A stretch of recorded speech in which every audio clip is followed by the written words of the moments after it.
प्रिय विद्यार्थियों, आज हम कक्षा 12 हिंदी की पाठ्यपुस्तक आरोह भाग 2 के गद्य खंड के अध्याय 13 में वर्णित साहित्यकार धर्मवीर भारती द्वारा रचित संस्मरण काले मेघा पानी दे से संबंधित अभ्यास प्रश्न हल करने जा रहे हैं।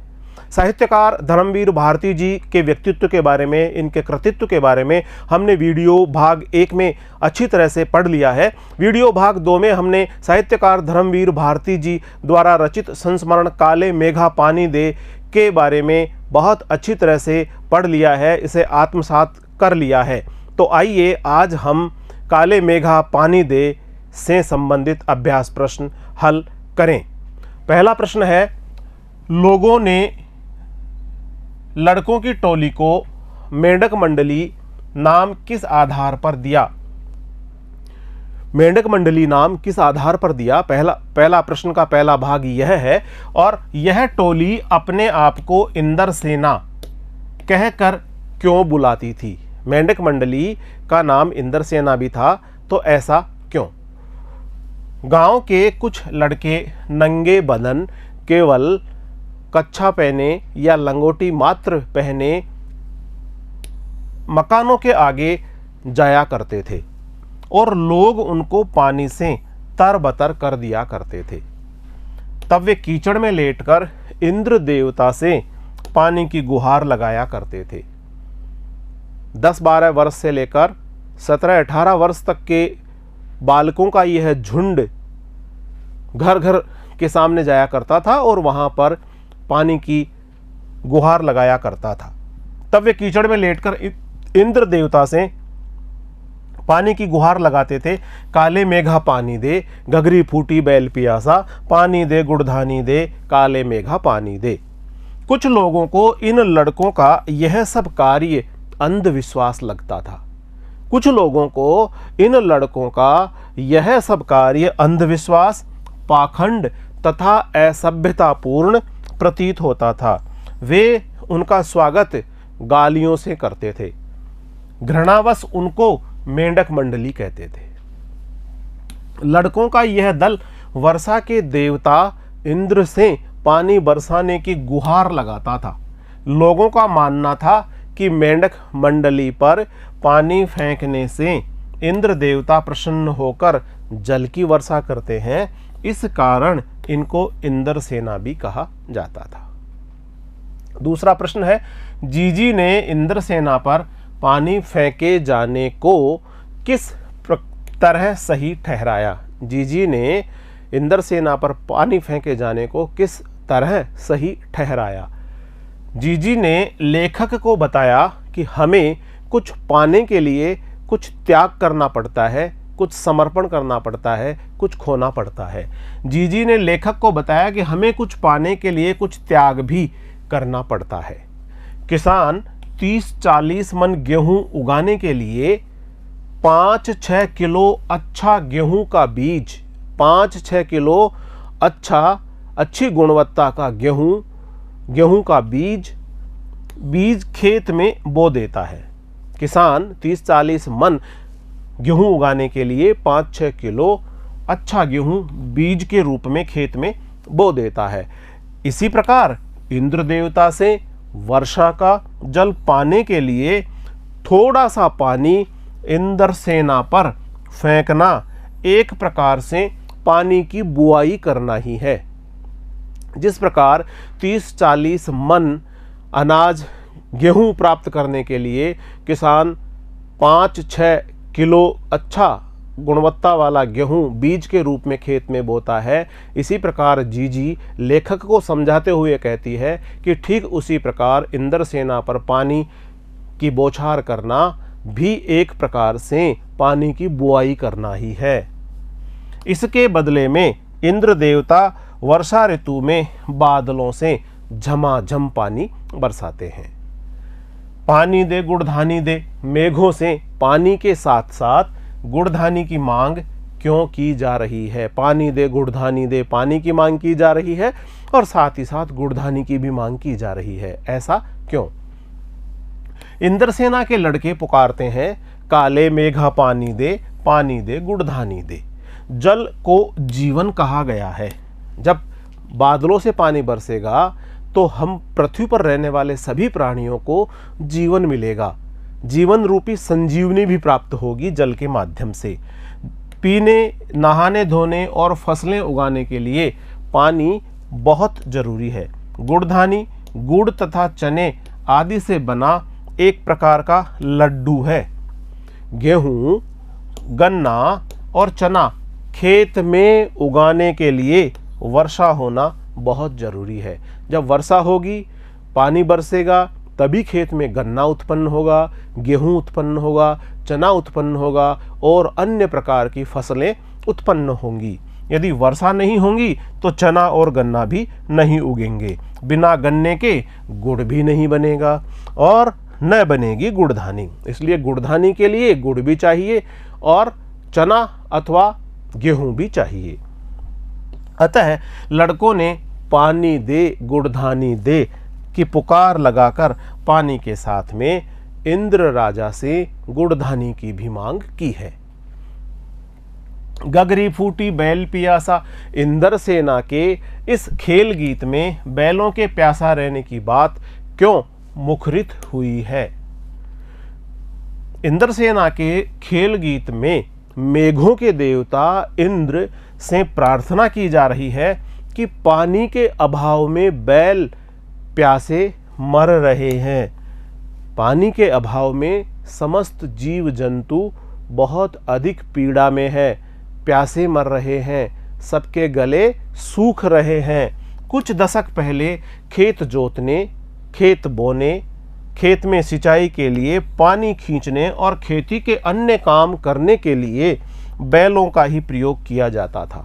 यदि बैलों को पीने के लिए पानी ही नहीं मिलेगा तो वे खेती का कार्य ठीक प्रकार से नहीं कर पाएंगे और अन्न भी पैदा नहीं होगा। इस कठिनाई की ओर संकेत करने के लिए ही बैलों को प्यासा रहने की बात कही गई है। इंद्रसेना सबसे पहले गंगा मैया की जय क्यों बोलती है? इंद्रसेना सबसे पहले गंगा मैया की जय क्यों बोलती है? नदियों का भारतीय सामाजिक सांस्कृतिक परिवेश में क्या महत्व है? इंद्रसेना सबसे पहले गंगा मैया की जय बोलती है क्योंकि गंगा भारत की प्रमुख और पवित्र नदी है। भारत में उसको माँ के समान पूज्य और आदरणीय स्थान प्राप्त है। गंगा को भारत में पूज्य माना जाता है, उसे ऊंचा और आदरणीय स्थान प्राप्त है। भारतीय सभ्यता और संस्कृति नदियों के तट पर ही फली फूली है, विकसित हुई है। मथुरा, प्रयाग, वाराणसी, पाटलिपुत्र इत्यादि नगर नदियों के तट पर ही बसे हैं। अनेक देव स्थान तथा तीर्थ नदियों के तट पर ही बसे हैं। भारतीय संस्कृति के युग पुरुष तथा अवतार राम और कृष्ण का संबंध भी सरयू और यमुना नदियों से ही है। नदियों द्वारा ही भारत का सामाजिक और सांस्कृतिक विकास हो सकेगा। इस प्रकार से इंद्रसेना सबसे पहले गंगा मैया की जय बोलती है और नदियों का भारतीय सामाजिक सांस्कृतिक परिवेश में बहुत महत्वपूर्ण स्थान है। रिश्तों में हमारी भावना शक्ति का बंट जाना विश्वासों के जंगल में सत्य की राह खोजती हमारी बुद्धि की शक्ति को कमजोर करती है। पाठ में जीजी के प्रति लेखक की भावना के संदर्भ में इस कथन के औचित्य की समीक्षा कीजिए। जो रिश्तों में हमारी भावना शक्ति होती है, यदि वो बट जाएगी तो विश्वास के जंगलों में सत्य की राह खोजती हुई हमारी बुद्धि की शक्ति कमजोर हो जाती है। इस बाबत जो जीजी के प्रति लेखक की भावना है उसका औचित्य सिद्ध कीजिए। लेखक पर आर्य समाज का प्रभाव था। वह कुमार सुधार सभा का उपमंत्री भी था। इंद्रसेना पर पानी फेंकना उसे अंधविश्वास लगता था और पानी की बर्बादी करना लगता था। वह जीजी लेखक को बहुत चाहती थी। पाठ में आया है कि जीजी लेखक को बहुत अधिक चाहती थी और उनका विश्वास लेखक के मत के विपरीत था। जीजी के स्नेह के प्रभाव से लेखक अनेक कार्य उनको प्रसन्न करने के लिए करता था। वह गोबर से गोवर्धन सजाता, वह स्वास्तिक का चिन्ह बनाता तथा जन्माष्टमी की झांकियां भी सजाने में जीजी की पूरी मदद करता। जीजी के मार्गदर्शन में वह इन सभी कार्यों को करता। वह दीपावली पर गोबर से गोवर्धन सजाता, वह स्वास्तिक का चिन्ह बनाता, वह जन्माष्टमी की झांकियां सजाता। लेखक के मत में ये बातें अंधविश्वास थी और वह उनको समूल मिटाना चाहता था, परंतु जीजी की भावना को ही प्रधानता प्राप्त होती थी और लेखक के तर्क और बुद्धि उनके आगे परास्त हो जाते थे। अतः यह कथन उचित ही प्रतीत होता है। क्या इंद्रसेना आज के युवा वर्ग का प्रेरणा स्रोत हो सकती है? इंद्रसेना जिस प्रकार के कार्य करती है समवेत रूप में लोक कल्याण के लिए, तो इस प्रकार से क्या इंद्रसेना आज के युवा वर्ग के लिए प्रेरणा स्रोत हो सकती है? क्या आपके स्मृति कोश में, क्या आपकी याददाश्त में ऐसा कोई अनुभव है जब युवाओं ने संगठित होकर समाजोपयोगी रचनात्मक कार्य किया हो? उसका उल्लेख कीजिए। प्रिय विद्यार्थियों, इस प्रश्न का उत्तर भी आपके जीवन के अनुभवों पर आधारित ही है और उसे आपको अपने शब्दों में ही प्रस्तुत करना चाहिए। जिस प्रकार से क्या आपके स्मृति कोश में, क्या आपको कभी इस प्रकार की कोई घटना याद है जब बहुत सारे युवाओं ने संगठित होकर समाज के उपयोग के लिए कोई बहुत रचनात्मक कार्य किया हो? तो आप अपने शब्दों में अपने अनुभव को अभिव्यक्त करें। इसका उत्तर हम इस प्रकार से लिख सकते हैं, इंद्रसेना आज के युवा वर्ग की प्रेरणा स्रोत हो सकती है। वे इंद्रसेना से सामूहिक प्रयास करना और जन कल्याण की शिक्षा प्राप्त कर सकते हैं। जिस प्रकार इंद्रसेना के बच्चे सामूहिक प्रयास करते थे, उसी प्रकार से जो आज का युवा वर्ग है वह भी इंद्रसेना से सामूहिक प्रयास सीख सकता है और जन कल्याण की शिक्षा प्राप्त कर सकता है। मुझे एक पुरानी घटना याद आ रही है। हमारा गांव मुख्य सड़क से 3-4 किलोमीटर दूर था। कच्चे ऊबड़ खाबड़ रास्ते पर आवागमन में बहुत कठिनाई होती थी। रास्ता ऊबड़ खाबड़ था, 3-4 किलोमीटर दूर था, इसलिए जो ऊबड़ खाबड़ रास्ता था उसके आवागमन में लोगों को बहुत अधिक कठिनाई का सामना करना पड़ता था। तब गांव के कुछ युवकों ने तय किया कि वे श्रमदान द्वारा इस मार्ग को पक्का बनाएंगे और वे सभी श्रमदान में एकजुट होकर के लग गए और उन्होंने श्रमदान करना प्रारंभ कर दिया।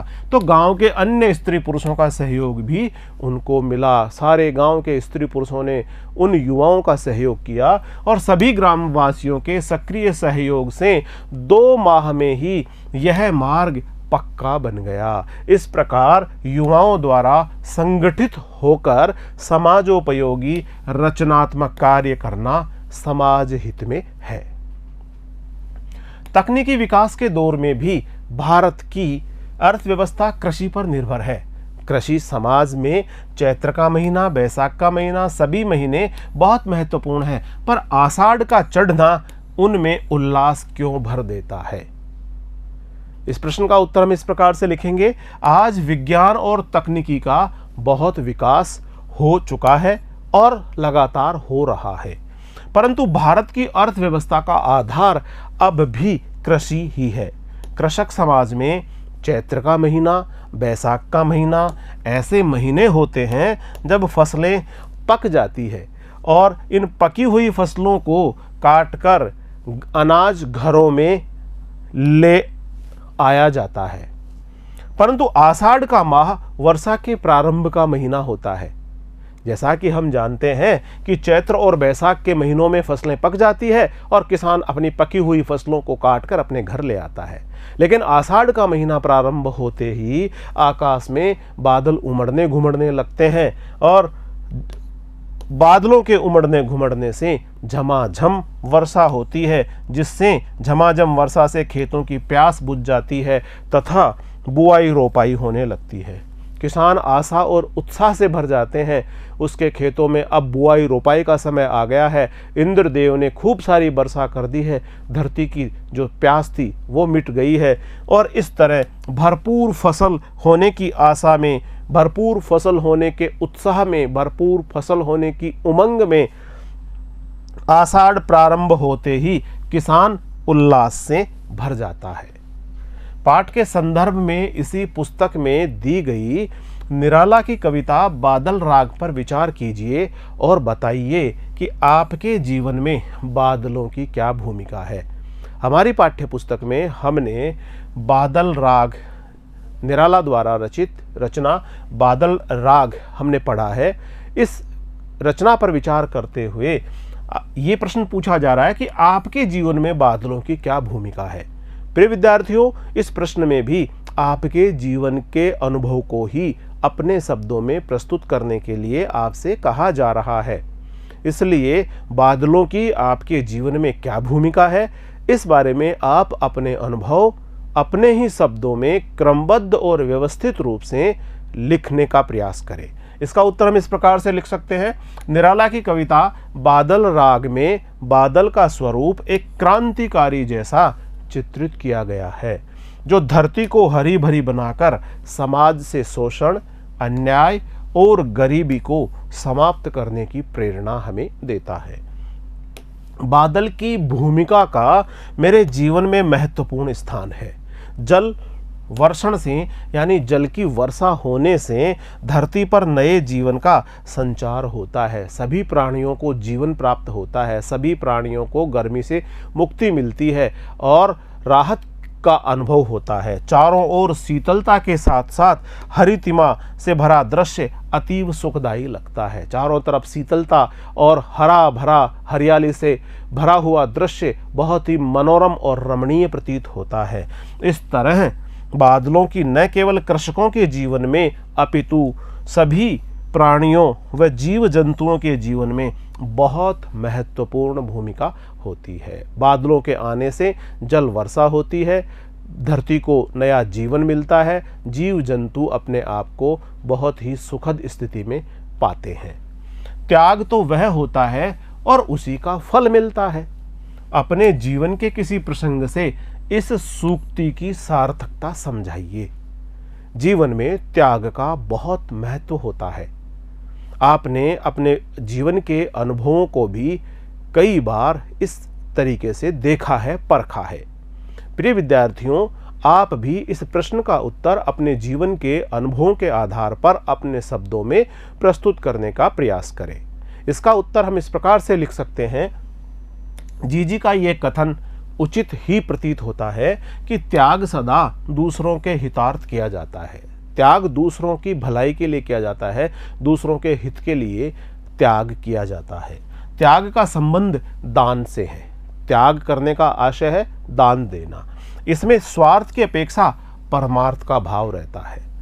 अपने विशाल भंडार में से किसी को थोड़ा सा दे देना त्याग या दान नहीं होता है। जब हमारे पास कोई वस्तु बहुत कम मात्रा में हो और उसको पूरा अथवा उसकी कुछ मात्रा किसी ज़रूरतमंद को हम दे दें, तो यह हमारा त्याग अथवा हमारा दान ही माना जाएगा। एक बार की बात है कि रात के 9 बजे थे। लेखक अपने अनुभव को इस प्रकार से व्यक्त कर रहे हैं। एक बार की बात है कि रात के 9 बजे थे, मुझे भूखे पेट नींद नहीं आती है। लेखक ने लेखन कार्य समाप्त कर दिया, यानी लेखन कार्य समाप्त करके मैंने दोपहर का बचा भोजन खाने के लिए निकाला। कुल 10 पूड़ियाँ और कुछ सब्जी मेरे पास में थी। तभी बाहर गली में किसी वृद्ध की करुण पुकार सुनाई दी। वह भोजन की मांग कर रहा था। मैंने दरवाज़ा खोलकर देखा तो देखा कि एक भूखा भिखारी भोजन की मांग कर रहा था। मैंने अपने सामने रखा भोजन उस वृद्ध भिखारी को खिला दिया। उस वृद्ध भिखारी ने प्रसन्न होकर मुझे आशीर्वाद दिया। एक गिलास पानी पीकर मैं सो गया और सवेरा होने से पहले मेरी नींद नहीं खुली। पानी का संकट वर्तमान स्थिति में भी गहराया हुआ है, इसी तरह के पर्यावरण से संबद्ध अन्य संकटों के बारे में लिखिए। पानी का संकट बड़ी विकट स्थिति में है और इसके अलावा इस प्रकार के और भी बहुत सारे संकट हैं जो पर्यावरण से संबंधित है, इनके बारे में लिखिए। आजकल पानी का संकट बहुत विकट स्थिति में है। ऐसा कहा जाता है, ये भी कहा जा रहा है कि तीसरा विश्व युद्ध यदि होगा तो पानी के अभाव के कारण ही होगा। कल कारखानों तथा डीजल पेट्रोल से चलित वाहनों के कारण वातावरण पूरी तरह विषाक्त हो चुका है। डीजल और पेट्रोल से चलने वाले वाहनों के कारण पूरा वातावरण विषाक्त हो चुका है, जहरीला हो चुका है। वृक्षों और हरियाली की कमी होने से सारा पर्यावरण दूषित हो रहा है। दूसरी ओर वृक्षों की कटाई भी अंधाधुंध की जा रही है। हरियाली जितनी मात्रा में होनी चाहिए उसकी भी कमी महसूस की जा रही है और इस प्रकार वृक्षों की कटाई होने से, हरियाली की कमी होने से पर्यावरण दूषित ही हो रहा है। वायुमंडल में जहरीली गैसें तथा रसायनों के मिल जाने से जीव जंतुओं का जीवन भी भारी संकट में है। मशीनों, वाहनों और अन्य यंत्रों के कारण ध्वनि का प्रदूषण भी अशांति पैदा करने वाला है। इस प्रकार पर्यावरण से संबद्ध बहुत सारे संकट हमारे समक्ष उपस्थित हैं। हमें एक जागरूक नागरिक की तरह अपने कर्तव्य को पहचानते हुए, देश के प्रति अपने कर्तव्य को पहचानते हुए अपने दायित्वों का समुचित निर्वहन करना चाहिए, जिससे हम पर्यावरण से संबंधित इन संकटों से मुक्ति पा सकें, मानवता को इन संकटों से मुक्त कर सकें। आपकी दादी नानी किस तरह के विश्वासों की बात करती है, ऐसी स्थिति में उनके प्रति आपका रवैया क्या होता है, लिखिए। आपकी दादी, आपकी नानी किस प्रकार के विश्वासों की बात करती है और आपका रवैया उनके प्रति कैसा होता है, इसके बारे में आप लिखिए। हमारी दादी नानी पुरानी पीढ़ी से संबंधित है। वे अपनी सामाजिक और धार्मिक आस्था के कारण तरह तरह के विश्वासों की बात करती है। उनके विचार तथा विश्वास पुरानी और सुनी सुनाई बातों पर आधारित होते हैं। मुझे उनमें जो कुछ भी उपयोगी प्रतीत होता है उनको मैं सहर्ष मान लेता हूँ। मेरी दादी और नानी जो विश्वासों की बात करती है उनमें जो भी उपयोगी मुझे लगता है उसे मैं सहर्ष स्वीकार कर लेता हूँ। मेरी दादी और नानी मेरे लिए पूज्य है, बहुत आदरणीय है, अतः मैं उनकी बातों का अधिक विरोध नहीं करता। हाँ, कभी कभार हंसी मजाक में उनके विश्वासों पर प्रश्न चिन्ह अवश्य लगा देता हूँ। वे भी अपने तर्क प्रस्तुत करते हुए कहती है कि आजकल के लड़के तो पढ़ लिख कर नास्तिक हो गए हैं। इस प्रकार से दादी और नानी के विश्वास जो हमारे जीवन में हमें देखने को मिलते हैं, यदि हमें लगता है कि वे ठीक हैं तो हम उनका स्वागत करते हैं, और यदि हमें लगता है कि उनमें कुछ सुधार की गुंजाइश है तो हम बहुत ही सम्मानपूर्वक दादी और नानी को उन विश्वासों को बदलने के लिए आग्रह करते हैं। प्रिय विद्यार्थियों, आज हमने अध्याय 13 धर्मवीर भारती द्वारा रचित संस्मरण काले मेघा पानी दे से संबंधित अभ्यास प्रश्न हल किए हैं। आगामी वीडियो में हम अध्याय 14 साहित्यकार फणीश्वर नाथ रेणु की कहानी पहलवान की ढोलक लेकर शीघ्र ही आपके समक्ष उपस्थित होंगे। तब तक नमस्कार।